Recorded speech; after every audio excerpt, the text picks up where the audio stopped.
सभी के अपने YouTube चैनल पुष्कर की डबों पे। और साथियों जो है आज के इस वीडियो में अपन बहुत ही शानदार एक टॉपिक के बारे में बात करने वाले हैं जो आपके भूगोल से संबंधित है, जो वेटनरी साइंस के अंदर या कोई भी आप कंपटीशन एग्जाम फाइट कर रहे हो उसके अंदर जो आज मैं टॉपिक पढ़ाने जा रहा हूँ इसमें हमेशा जो है 1 से 2 क्वेश्चन आने की पूरी संभावना रहती है। तो मैं आपको जो है आज अपना टॉपिक है राजस्थान में वनस्पति क्या है, राजस्थान के अंदर वनस्पति और राजस्थान में कितने प्रकार की वनस्पति पाई जाती है, कौन कौन से क्षेत्र में वनस्पति पाई जाती है, संपूर्ण जानकारी आज के इस वीडियो में बात करेंगे। तो साथियों आपसे निवेदन करता हूँ कि हमारे चैनल के साथ आप शुरू से लेकर अंत तक बने रहना ताकि जो है आपको एक एक चीज पूरे अच्छे तरीके से मैं समझाने वाला हूँ। राजस्थान के वनस्पति के अंदर से हमेशा जो है एक क्वेश्चन आएगा और 1 से 2 अधिकतर 2 क्वेश्चन आ सकते हैं। कोई भी कंपटीशन एग्जाम आप फाइट कर रहे हो उसमें 1 से 2 क्वेश्चन आने की पूरी संभावना है। तो आज के साथ अपना टॉपिक है राजस्थान में वनस्पति क्या है, राजस्थान में वनस्पति। तो सबसे पहला क्वेश्चन अपना आता है कि राजस्थान में जो वनस्पति है वो उसके अंदर बात करेंगे तो भारत में क्या है, भारत में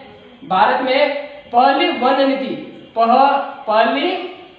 वन नीति राजस्थान में पहली वन नीति कब लागू हुई ये आपको पता होना चाहिए। भारत की किसकी, भारत की पहली वन नीति कब लागू हुई ये आपको पता होना चाहिए। तो 1894 के अंदर, कब 1894 के अंदर भारत में पहली वन नीति लागू हुई थी। तो सबसे पहला ये क्वेश्चन बनता है कि भारत में पहली वन नीति कब लागू हुई साथियों। तो आपको पता होना चाहिए कि 1894 के अंदर जो है पहली वन नीति लागू हुई। दूसरा क्वेश्चन अपने एग्जामिनर अपने से पूछेगा कि राष्ट्रीय वन नीति कब है, राष्ट्रीय वन नीति कौन सी, राष्ट्रीय वन नीति कब घोषित की, राष्ट्रीय वन नीति कब घोषित की। तो ये आपको पता होना चाहिए। साथियों में कमेंट बॉक्स में कमेंट करके बताएं कि राष्ट्रीय वन नीति जो है वो कब घोषित की गई थी। तो राष्ट्रीय वन नीति जो घोषित हुई थी वो हुई थी 1952 के अंदर। कब हुई थी, 1952 के अंदर जो है राष्ट्रीय वन नीति घोषित हुई थी। दूसरा क्वेश्चन आता है राष्ट्रीय वन नीति, कौन सा आता है दूसरा क्वेश्चन, राष्ट्रीय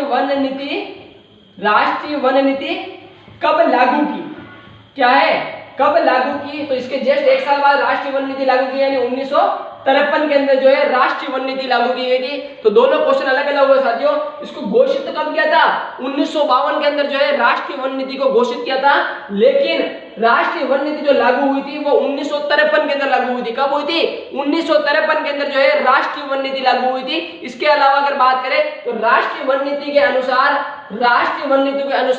राजस्थान के अंदर जो है कितने प्रतिशत वन पाए जाते हैं। तो राजस्थान में कितने प्रतिशत वन जो है अनिवार्य है, कितने प्रतिशत वन अनिवार्य रूप से होना चाहिए राष्ट्रीय वन नीति के अनुसार। तो ये सीधे क्वेश्चन पूछा जाता है आपके एग्जाम में कि राष्ट्रीय वन नीति के अनुसार आपके कितने प्रकार के वन जो है राजस्थान के अंदर या भारत के अंदर पाए जाते हैं। तो 33%, कितने 33% जो है ये राष्ट्रीय वन नीति के अनुसार भारत में बात कर रहे हैं। किसमें बात कर रहे हैं, भारत के अंदर राष्ट्रीय वन नीति के अनुसार कितने प्रतिशत वन अनिवार्य रूप से होना चाहिए। तो 33%, कितने हैं 33%। लेकिन अभी वर्तमान में कितने, लेकिन अभी वर्तमान में जो है राजस्थान के अंदर कितने प्रतिशत वन पाए जा रहे हैं साथियों। तो आपको पता होना चाहिए कि वर्तमान के अंदर जो है 9.57%, कितने 9.57% राजस्थान में वन पाए जा रहे हैं। कितने पाए जा रहे हैं, 9.57% जो है वर्तमान के अंदर राजस्थान में वन पाए जा रहे हैं। तो ये दोनों क्वेश्चन अलग हुए भाई। राष्ट्रीय वन नीति के अनुसार 33% वन होना चाहिए भारत के अंदर, लेकिन वर्तमान में जो है राजस्थान में कितने प्रतिशत पाए जा रहे हैं, तो 9.57%। लेकिन भारत में बात करें तो भारत में कुल कितने वन पाए जाते हैं, भारत में वन कुल कितने पाए जाते हैं। तो आपको पता होना चाहिए कि 10.41% जो है राजस्थान अपने पूरे भारत के अंदर वन पाए जाते हैं। कितने पाए जाते हैं, 10.41%। ये आपको पता होना चाहिए। इसके अलावा अगर बात करें राष्ट्रीय वन नीति के अनुसार तो इसमें जो है अलग अलग प्रदेश के अंदर, अलग अलग क्षेत्र के अंदर जो है वनों को बांटा गया है। अगर पहले की बात करें अपन मैदानी प्रदेश की, किसकी बात करें, मैदानी प्रदेश, यानी मैदानी प्रदेश के अंदर कितने प्रतिशत वन पाए जाते हैं। तो आपको पता होना चाहिए कि मैदानी प्रदेश के अंदर 20 से 25%, कितने 20 से 25% जो है मैदानी भागों के अंदर वन पाए जाते हैं और आपके ये पाए जाते हैं। दूसरा आता है पठारी प्रदेश, कौन सा आता है, पठारी प्रदेश, कौन सा आता है, पठारी प्रदेश। और पठारी प्रदेश में आपको पता होना चाहिए कि साथियों पठारी प्रदेश जो आपका है इसमें कितने प्रतिशत वन पाए जाते हैं। तो पठारी प्रदेश में जो है साथियों 40% वन पाए जाते हैं। कितने पाए जाते हैं, 40%। अगर ये आपसे पूछ ले कि पहाड़ी प्रदेश में कौन सा है, पहाड़ी, कौन सा है साथियों, पहाड़ी, और पहाड़ी प्रदेश में कितने प्रतिशत वन पाए जाते हैं? तो पहाड़ी प्रदेश में आपको पता होना चाहिए कि 70 जो है लगभग अपने जो है 70% बोल रहे या फिर अपन 60% बोल रहे, कितने 60% वन जो है वो कहाँ पाए जाते हैं? वो अपने जो है पहाड़ी क्षेत्र है, पहाड़ी इलाका है, वहां पर जो है कितने प्रतिशत? 70% लगभग, या फिर अगर एवरेज अपन मान के चले तो लगभग 60 से 70%। तो आप मान लेना कि लगभग 60%। अगर ऑप्शन में अगर आपको 60 नहीं मिले तो आपको 70 राइट करना है, लेकिन 60% वन पाए जाते हैं। तो ये एक छोटा सा डिस्कशन हो गया अपना कि भाई ये चीजें अपन को पता होना चाहिए। अब अपन जो है इसके बारे में नेक्स्ट और अलग दूसरी चीज के बारे में बात करेंगे कि भाई इसके अलावा और क्या क्या क्वेश्चन अपने पूछे जा सकते हैं। तो सबसे पहले ये आपको पता हो गया, इसके बाद इसको मैं रफ कर लेता हूं, इसके बाद नेक्स्ट क्वेश्चन आपका क्या आता है उसके बारे में अपन चर्चा करने वाले हैं। तो आप ध्यान देना साथियों कि नेक्स्ट क्वेश्चन आपका आएगा कि राजस्थान के अंदर सर्वाधिक वन, राजस्थान के अंदर सर्वाधिक वन किस जिले में पाए जाते हैं? राजस्थान में क्या है? राजस्थान में सर्वाधिक वन, राजस्थान में सर्वाधिक वन जो है वो किस क्षेत्र में पाए जाते हैं? तो आपको पता होना चाहिए साथियों, सबसे पहला जिला जो आता है वो आता है उदयपुर। कौन सा आता है? उदयपुर। उदयपुर को जिसको क्या कहते हैं? झीलों की नगरी। क्या कहते हैं उसे? क्या कहते हैं? झीलों की नगरी। तो झीलों की नगरी के अंदर सर्वाधिक वन पाए जाते हैं। झीलों की नगरी के बाद होता है अलवर। कौन सा क्षेत्र? अलवर। अलवर के बाद प्रतापगढ़। कौन सा है? प्रतापगढ़। ये चीज आपको याद रखनी है कि अलवर के अंदर, प्रतापगढ़ के अंदर सर्वाधिक वन पाए जाते हैं। या फिर एक और होता है बारा। कौन सा है? बारा। तो बारा के अंदर भी वन पाए जाते हैं। अगर न्यूनतम की बात करें, कौन किसकी बात करें? न्यूनतम। न्यूनतम किसकी बात करें? न्यूनतम वन जो है राजस्थान में कहाँ पाए जाते हैं? तो वो चूरू जिले के अंदर पाए जाते हैं। कहाँ पाए जाते हैं? चूरू के अंदर जो है न्यूनतम वन पाए जाते हैं। इसके अलावा चूरू के बाद होता है हनुमानगढ़, श्री गंगानगर, ये सारा होता है। तो हनुमानगढ़ भी आप नोट कर लो यहाँ पे, हनुमानगढ़, हनुमानगढ़ है या श्री गंगानगर है। तो यहाँ पर जो है न्यूनतम वन पाए जाते हैं। अगर वो आपसे पूछ ले कि प्रतिशत के आधार पर, किसके आधार पर? प्रतिशत के आधार पर अगर सर्वाधिक वन कहाँ पाए जाते हैं, तो प्रतिशत में आप सभी को पता होना चाहिए कि अपना उदयपुर, झीलों की नगरी जो है वो फर्स्ट आता है। तो उदयपुर क्या है? उदयपुर के अंदर प्रतिशत के आधार पर सर्वाधिक वन जो है वो पाए जाते हैं। या फिर अगर बात करें अपन प्रतिशत के हिसाब से नहीं बात करें और क्षेत्रफल के हिसाब से बात करें, किसके हिसाब से बात करें? क्षेत्रफल के हिसाब से। और क्षेत्रफल के हिसाब से आप सबको पता होना चाहिए कि अपना जोधपुर जिला, कौन सा? जोधपुर जिला। अगर क्षेत्रफल के हिसाब से बात करें तो जोधपुर जिले के अंदर सर्वाधिक वन पाए जाते हैं। ये तो हो गई एक नॉर्मल सी डिटेल सी बात साथियों कि कौन कौन सा वन किस किस जिले में पाया जाता है, कितने प्रतिशत वन पाए जाते हैं। अब अपन बात करेंगे वनों को जो है मुख्य रूप से प्रशासनिक आधार पर, किसके आधार पर? प्रशासनिक आधार पर जो है कितने भागों में बांटा गया है, इसकी अपन बात करने वाले हैं। तो प्रशासनिक आधार पर वनों को जो है साथियों कितने भागों में? 3 भागों में बांटा गया है। कितने भागों में? प्रशासनिक आधार पर जो है वनों को 3 भागों में डिवाइड किया गया है। कितने भागों में? 3 भागों में डिवाइड किया गया है। पहला होता है आरक्षित वन। कौन से वन? आरक्षित वन। आरक्षित वन। दूसरे होते हैं रक्षित वन, रक्षित वन या फिर संरक्षित वन। ठीक है, संरक्षित वन। या फिर जो है तीसरा टाइप आता है अनाकृत वन। कौन से वन?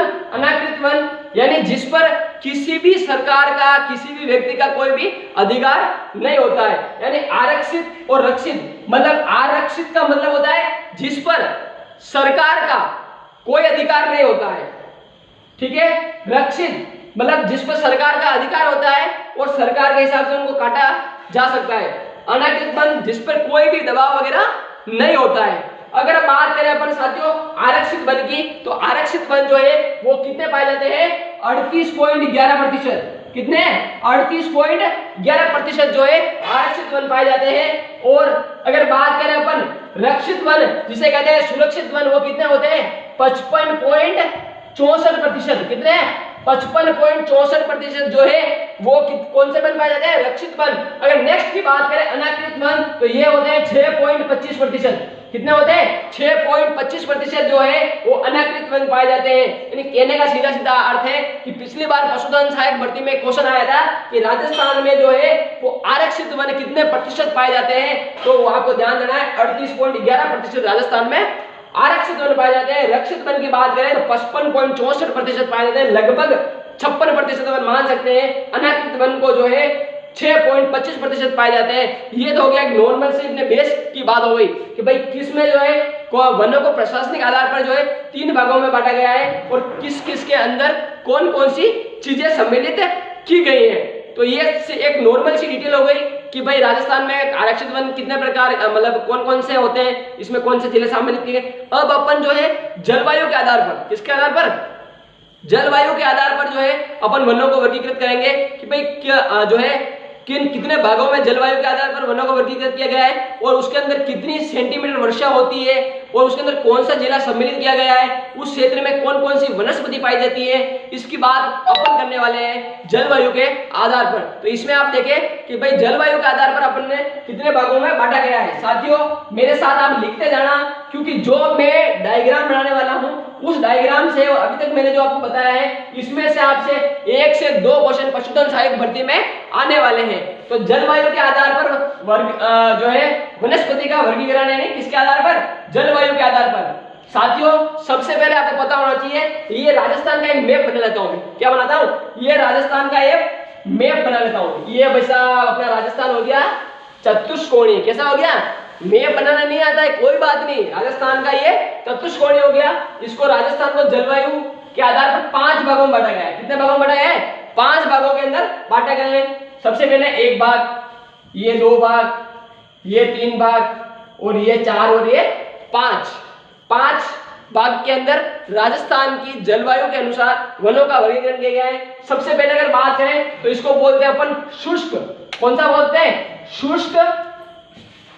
शुष्क मरुद्भिद या शुष्क वनस्पति, यानी शुष्क क्षेत्र में। कौन सा क्षेत्र में, शुष्क क्षेत्र में। दूसरा हो गया अर्धशुष्क, कौन सा हो गया, दूसरा कौन सा हो गया, अर्धशुष्क। दूसरा अर्धशुष्क हो गया।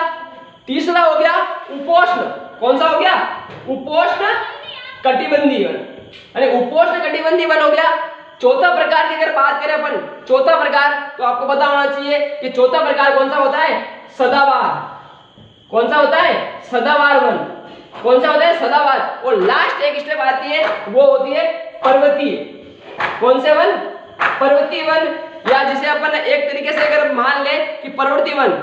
तो इसके अंदर सबसे पहले अगर बात करेंगे शुष्क वन, शुष्क वनस्पति के अंदर वर्षा रेखा की बात करेंगे तो सबको पता होना चाहिए, जैसे मैंने बताया वैसे देखना, शुष्क वनस्पति, अर्धशुष्क वनस्पति, उपोष्ण, सदाबहार और पर्वतीय 5 भागों में विभाजन किया गया है। अगर शुष्क वनस्पति की बात करें तो शुष्क वनस्पति के अंदर वर्षा की बात करें तो कितने सेंटीमीटर वर्षा होती है, आपसे क्वेश्चन पूछ लेगा कि शुष्क वनस्पति के अंदर कितने सेंटीमीटर वर्षा होती है। तो आपको ध्यान रखना है 0 से 25 सेंटीमीटर। कितनी होती है, 0 से 25 सेंटीमीटर जो है शुष्क क्षेत्र में वर्षा होती है। जैसे ही अपन आगे आएंगे अर्धशुष्क में आएंगे तो अर्धशुष्क में आपको ध्यान रखना है कि अर्धशुष्क के अंदर वर्षा जो होती है वो वर्षा कितनी होती है साथियों, इसमें होती है 25 सेंटीमीटर से तो ज्यादा, लेकिन 50 सेंटीमीटर से कम वर्षा होती है, वो होती है अर्धशुष्क क्षेत्र के अंदर।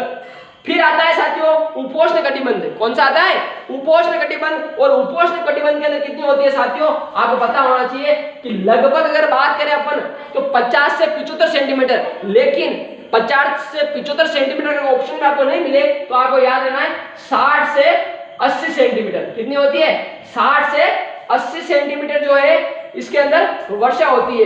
दूसरा होता है सदाबहार वन। तो सदाबहार के अंदर जो है आपको याद रखना है कि 80 से 100 सेंटीमीटर।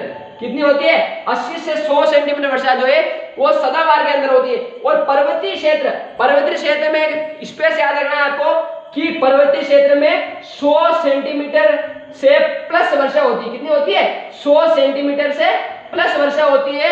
किसमें होती है, पर्वतीय क्षेत्र में। और पर्वतीय क्षेत्र में ऐसे कौन कौन से स्थान है जहां पर 100 सेंटीमीटर से अधिक वर्षा होती है। तो एक सबसे पहला आता है, वो आता है अपना माउंट आबू। कौन सा आता है, माउंट आबू। और माउंट आबू में क्या होता है, 100 सेंटीमीटर से ज्यादा वर्षा होती है क्योंकि वो बर्फीला है। इसके अलावा माउंट आबू के अलावा एक स्थान और आता है, एक जिला और आता है। माउंट आबू कहां पे है, सिरोही के अंदर। कहां है, माउंट आबू सिरोही के अंदर। दूसरा अगर बात करें अपन तो पर्वतीय क्षेत्र में अंदर जो है वो दूसरा कौन सा जिला आता है साथियों, झालावाड़। कौन सा आता है, झालावाड़। तो झालावाड़ के अंदर तो कोई वन भैया पाए एक हिसाब से पाए जाते हैं, लेकिन पर्वतीय वन जो है अधिकतर माउंट आबू सिरोही के अंदर पाए जाते हैं। तो 2 क्षेत्र हो गए।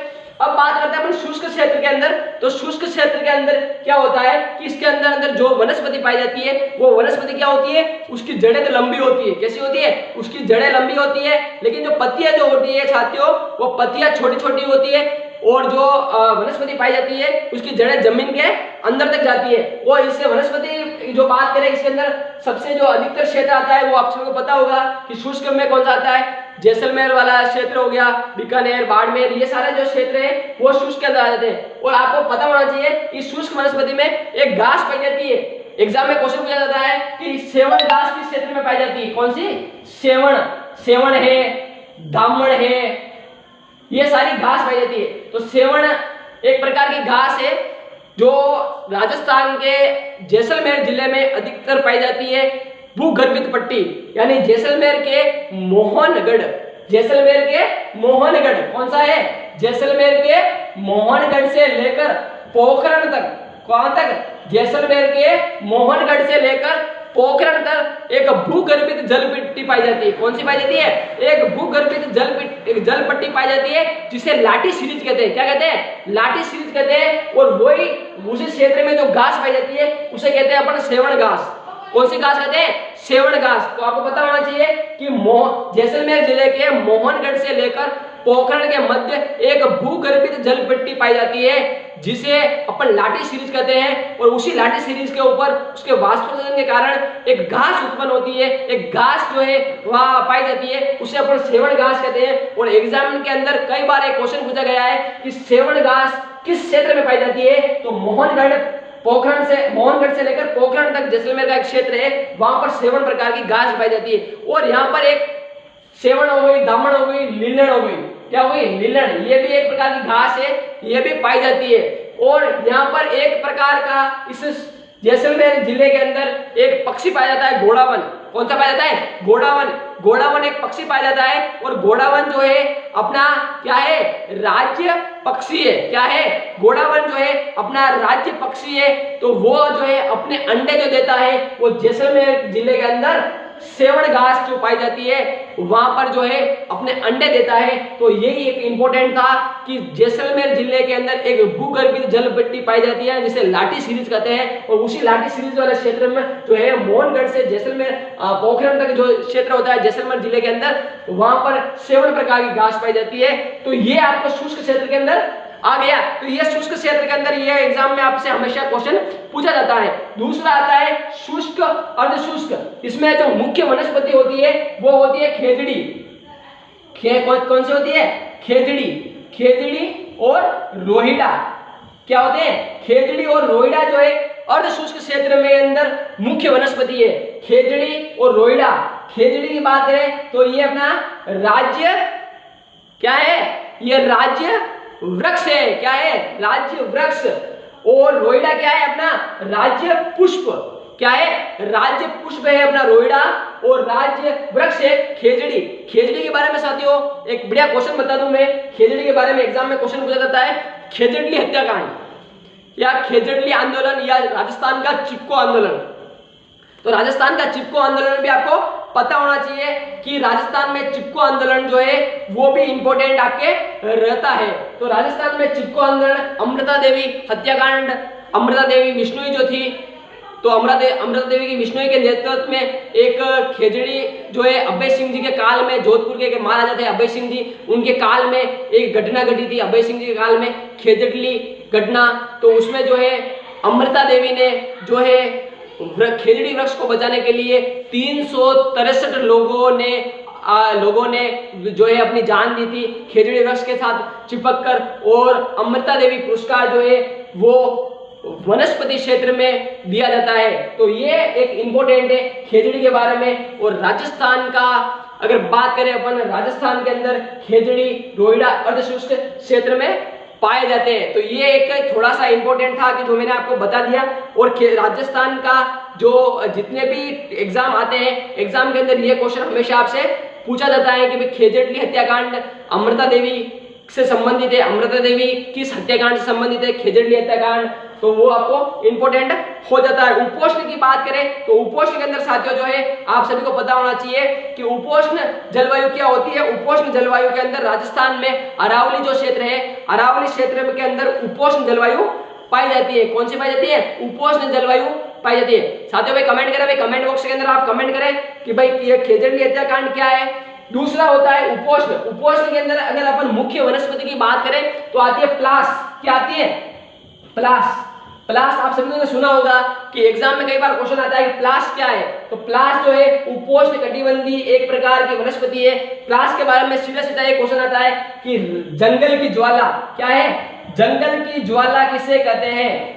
ये एग्जाम के अंदर क्वेश्चन आता है कि जंगल की ज्वाला किसे कहा जाता है, तो वो प्लास को कहा जाता है। किसको कहा जाता है? प्लास को जो है जंगल की ज्वाला कहा जाता है। सदाबहार वन, सदाबहार वन के अंदर धोकड़ा क्या आता है? धोकड़ा। धोकड़ा ध्यान रखना है आपको, धोकड़ा। या फिर एग्जाम के अंदर आपसे और भी इंपॉर्टेंट कुछ क्वेश्चन पूछ ले तो फिर आता है सागवान। धोकड़ा और सागवान क्या है? धोकड़ा और सागवान। और सागवान जो है मुख्यतः अगर जिले की बात करें तो दक्षिणी क्षेत्र कौन सा है? दक्षिणी क्षेत्र के अंदर सागवान वन पाया जाता है। और दक्षिणी क्षेत्र में कौन कौन से जिले आते हैं? डूंगरपुर, डूंगरपुर के बाद बांसवाड़ा, बांसवाड़ा के बाद आता है उदयपुर, और उदयपुर के बाद आता है प्रतापगढ़। कौन सा आता है? प्रतापगढ़। तो ये दक्षिणी क्षेत्र हो गया। ये दावड़ा जो है एक प्रकार की जो दावड़ा जो है वो दावड़ा भी राजस्थान के अंदर, या फिर धोकड़ा कहते हैं अपन इसे। तो धोकड़ा जो है ये हाड़ौती क्षेत्र, कौन सा? हाड़ौती क्षेत्र। हाड़ौती क्षेत्र में धोकड़ा पाया जाता है। तो हाड़ौती क्षेत्र में कोटा, मुंदी, बारा, झालावाड़ आ गया। तो धोकड़ा, तो धोकड़ा आपको ध्यान रखना है। धोकड़ा जो हाड़ौती क्षेत्र में सागवान, और सागवान के अंदर दक्षिणी क्षेत्र में, दक्षिणी क्षेत्र के जो जिले हैं डूंगरपुर, बांसवाड़ा और प्रतापगढ़ में पाया जाता है। और अगर आपको दक्षिणी क्षेत्र के अलावा पर्टिकुलर ये ग्रुप नहीं मिले और उसमें से आपको पूछ ले कि डूंगरपुर, बांसवाड़ा, प्रतापगढ़ में से सबसे अधिक किस क्षेत्र, किस जिले में पाया जाता है, तो वो आपका आंसर होगा प्रतापगढ़। क्या होगा? प्रतापगढ़ के अंदर जो है सर्वाधिक पाए जाते हैं। और बाकी ये धोकड़ा जो है वो हाड़ौती क्षेत्र, कोटा, बूंदी, बारा, झालावाड़ के अंदर पाया जाता है। दूसरा आता है पर्वतीय क्षेत्र। पर्वतीय क्षेत्र में आप सभी को पता होना चाहिए कि भाई पर्वतीय क्षेत्र में तो सबसे अगर बात करें बांस क्या है? मुख्य वनस्पति क्या है? बांस। बांस जो है वो पर्वतीय क्षेत्र के अंदर पाई जाती है। और बांस जो पर्वतीय क्षेत्र होता है यहाँ पर 100 सेंटीमीटर से जहां अधिक वर्षा होती है वहां पर जो है पर्वतीय प्रकार की वनस्पति पाई जाती है। और बांस एक प्रकार की क्या है? घास है। क्या है? बांस जो है कोई लकड़ी नहीं है और कोई भी मतलब एक तरह से अपन अदर जो किसी की संख्या देते हैं वो नहीं है। बांस एक प्रकार की घास है। एग्जाम में आपसे पूछ सकते हैं बांस है और बांस क्या है? घास है। तो ये पता होना चाहिए। तो ये राजस्थान के अंदर वनस्पति के आधार पर जो जितने भी प्रकार की, कितने प्रकार की वनस्पति पाई जाती है मैंने आपको बताया। जो मैंने जो बताया है आज टॉपिक, ये आपका बहुत ही शानदार टॉपिक है। इसके अंदर जो है 1 से 2 क्वेश्चन जो है आपके किसी भी भर्ती के अंदर इसमें से क्वेश्चन आने की पूरी संभावना है साथियों। तो मेरे द्वारा पढ़ाया गया अगर आपको अच्छा लगा हो तो चैनल को सब्सक्राइब कर देना, वीडियो को शेयर कर देना, और आप सभी जने कमेंट बॉक्स में कमेंट करके मुझे जरूर बताना कि जो है मेरे द्वारा पढ़ाया गया आपको अच्छा लगा या कैसा लगा। सभी जने अपनी राय जरूर देना। और जो भी साथी हमारे फेसबुक, इंस्टाग्राम, व्हाट्सएप, टेलीग्राम के साथ नहीं जुड़े हो तो इस वीडियो के डिस्क्रिप्शन बॉक्स में आपको उन सभी का लिंक मिल जाएगा, उसके साथ आप जुड़ जाए। तो ये राजस्थान के अंदर 5 प्रकार की वनस्पति पाई जाती है। सबसे पहले शुष्क वनस्पति, फिर अर्धशुष्क, फिर उपोष्ण, फिर सदाबहार और फिर पर्वतीय वनस्पति। सबसे पहले अगर बात करें अपन तो ये शुष्क वनस्पति में सेवण घास, दामन घास, नीलगिरी घास पाई जाती है। इसमें वर्षा जो है 0 से 25 सेंटीमीटर होती है। इसमें जो है मुख्य प्रकार की वनस्पति कोई भी हो सकती है, जैसे वनस्पति जिसमें सेवण घास ये सारी हो गई। और ये एक भूगर्भित जल पिट्टी पाई जाती है जिसे अपन क्या कहते हैं, मोहनगढ़ से पोखरण तक एक भूगर्भित जल पिट्टी पाई जाती है जिसे अपन लाठी सीरीज कहते हैं। अर्धशुष्क में खेजड़ी और रोहिड़ा मुख्य वृक्ष है, इसमें 25 से 50 सेंटीमीटर वर्षा होती है। फिर उपोष्ण के अंदर प्लास है, प्लास को जंगल की ज्वाला कहते हैं, और इसमें 80 से जो है 80 सेंटीमीटर से कम वर्षा और 60 सेंटीमीटर से ज्यादा वर्षा होती है। और सदाबहार में 90 एक तरह से अपन 80 से 100 सेंटीमीटर वर्षा होती है। और इसमें धोकड़ा व सागवान प्रमुख वनस्पति है। और आपको ये हाड़ौती क्षेत्र में धोकड़ा पाया जाता है। सागवान जो है दक्षिणी क्षेत्र में पाया जाता है, डूंगरपुर, बांसवाड़ा, प्रतापगढ़। और सबसे ज्यादा अगर बात करें तो प्रतापगढ़ के अंदर पाया जाता है। पर्वतीय क्षेत्र में जो है 100 सेंटीमीटर से जहाँ अधिक वर्षा होती है वहाँ पर्वतीय प्रकार की वनस्पति पाई जाती है। और उसमें बांस जो है वो प्रमुख जो है आपका वनस्पति है और माउंट आबू के अंदर ये अधिक पाई जाती है और माउंट आबू सिरोही जिले के अंदर है। तो ये आज साथियों आज अपन ने वनस्पति के बारे में अध्ययन किया था और वनस्पति के अंदर से कोई भी कॉम्पिटिशन एग्जाम हो इसमें 1 से 2 क्वेश्चन आने की पूरी संभावना है। तो साथियों मेरे द्वारा दी गई जानकारी अगर आपको अच्छी लगी हो चैनल को सब्सक्राइब करना, साथ ही बेल आइकन को प्रेस कर देना ताकि आपको वेटनरी से संबंधित और जीके से संबंधित नई जानकारी आपको मिलती रहे। जय हिंद, जय भारत, धन्यवाद। आपका अपना यूट्यूब चैनल पुष्कर के दबाव।